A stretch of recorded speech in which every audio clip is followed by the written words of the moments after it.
We move on in our marathon to the third episode, Exodus from Genesis. After seeing Rigel painting a self-portrait in his imagination, Crichton is having a disagreement with Dargo over dental hygiene. Brush them. I want to brush my teeth. But to manually clean your teeth as you describe is highly inefficient. Outsourcing an unpleasant job? Tell me more. Never swallow the dentic. I can imagine. Few people need their colon cleaned starting at the top.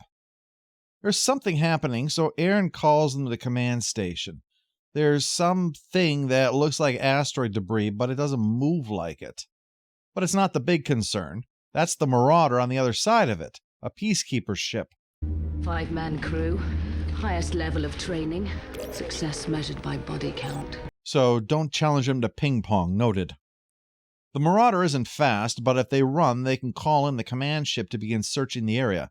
And that's bad. Again, there's a lot of bad today.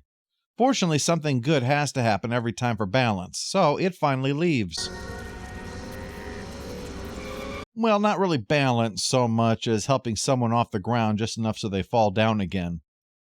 Crichton makes small talk with Aaron about the commandos on the marauder, a slight sore spot because she was just awaiting approval from Crace for her chance to be one, only to get pulled into this crazy crap.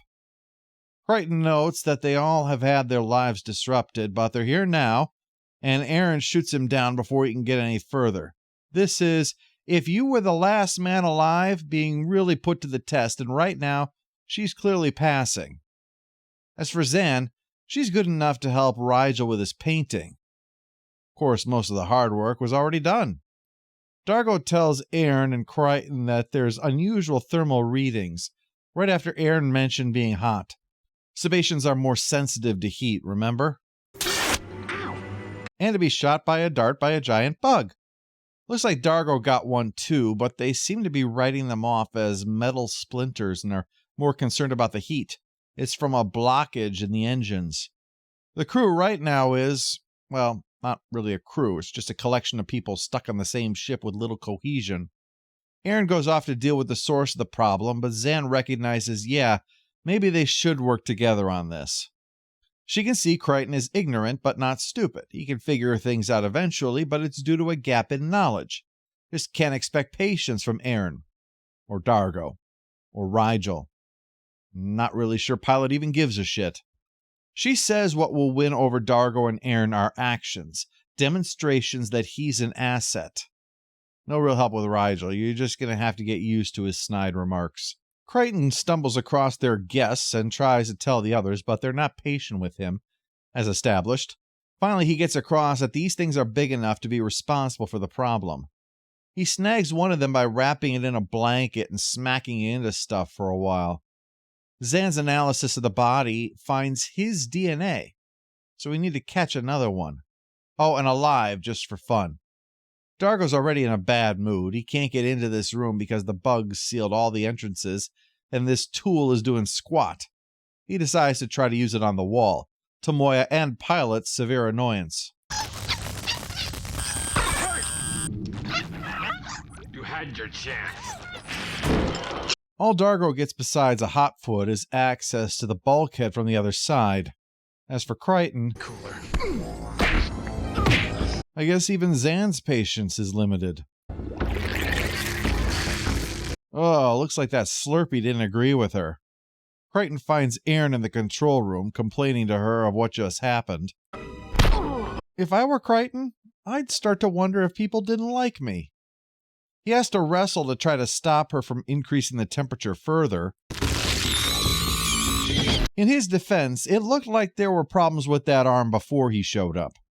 The real Aaron shows up, so at least we know he's not crazy or a dismemberer, which, okay, the latter usually indicates the former. Crichton quickly deduces the Zan that he saw was another duplicate, and that this bug he caught was in the process of trying to become him through a sample of his DNA. Well, this is a threat, and Dargo says they must respond by killing these invaders on sight. And how will you tell us from them? We will cut off the tip of our small finger for identification. Crichton chooses to spray paint them as an alternative to permanent disfigurement. But Aaron is having a problem. That issue with the heat and sebaceans, it causes memory problems, starting with the short term and eventually just blanking their minds. Well, she just forgot whatever it was she was going to say, so seems like the ticking clock's a little further along than we thought. We're going to need a volunteer to check this out. Aaron's checking in with Pilot, who catches her when she starts to collapse, remarking that it's the first time he's been close to a Peacekeeper and not been afraid. So the team's starting to come together, I'd say. Believe it or not, that's a good sign. No, really. Dargo was talking about how watching Peacekeepers under this condition beg for death was enjoyable, but insists that Erin's different. She's a comrade now, and that was to make clear to Crichton that he's being sincere in that. And to kindly shut the hell up. So Rigel finally finds the problem. This thing webbed to the wall squirting out eggs. That's the bad news. Good news is Zan has found something that dissolves the blue stuff. That's more bad news. There's usually more bad news around here.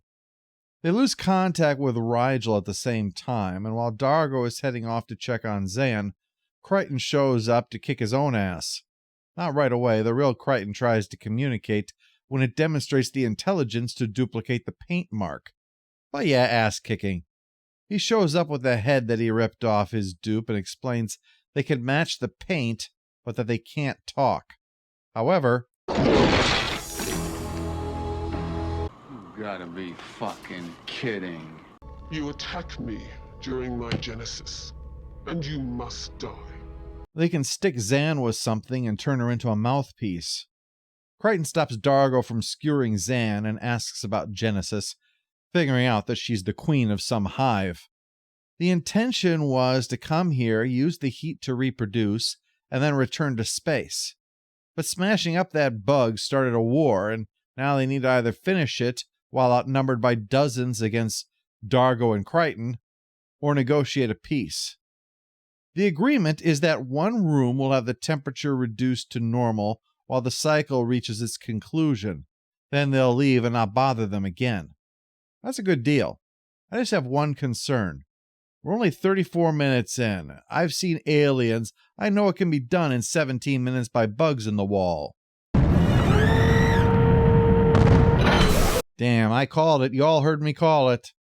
Yes, the marauder has landed and the commandos are here.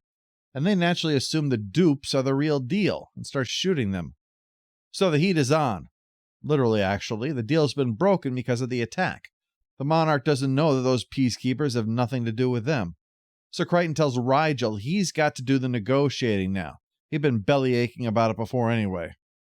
So Rigel has to rise to the occasion, very formally requesting an audience, and gets the point across since Monarch possesses Zan again to say she gets the situation now. Now that it's doing much good, her spawn are still getting blasted. Let us out. We can stop them. We can. They crank the heat up, knowing the commandos will have a rough time with that. Dargo pretends to be one of his own duplicates dead on the floor, so he can disarm one of the singular commandos stumbling around in the heat. Erin's doing so bad that Zan is spraying her to try to stave off the living death where her brain would get wiped.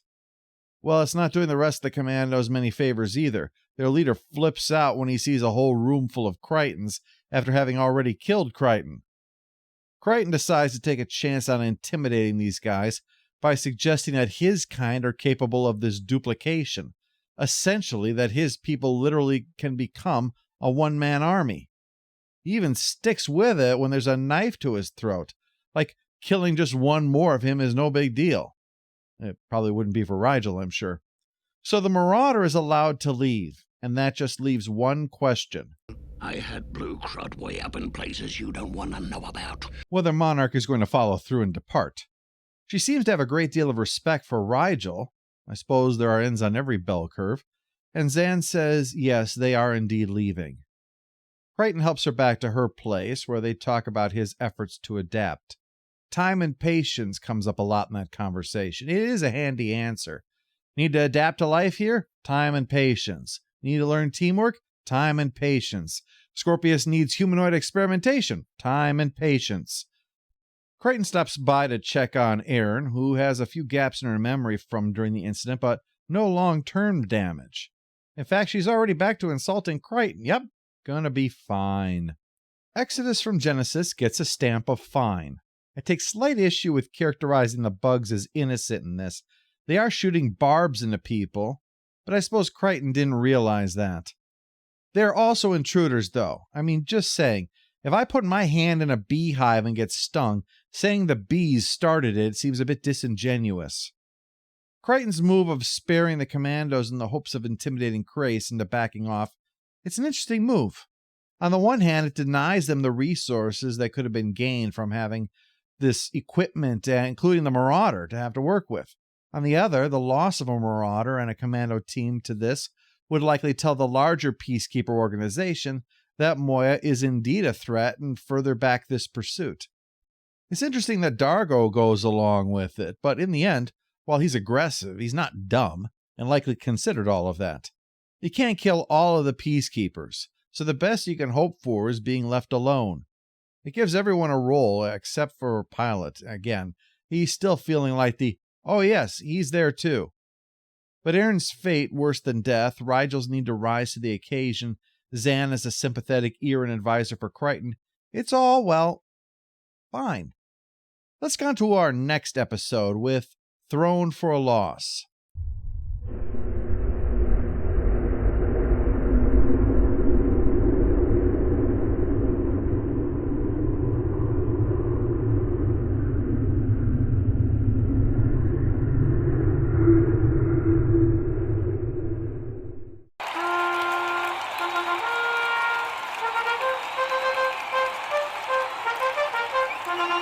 All hail the Overlord! All hail the Overlord! Looks and manners never fail to amaze me!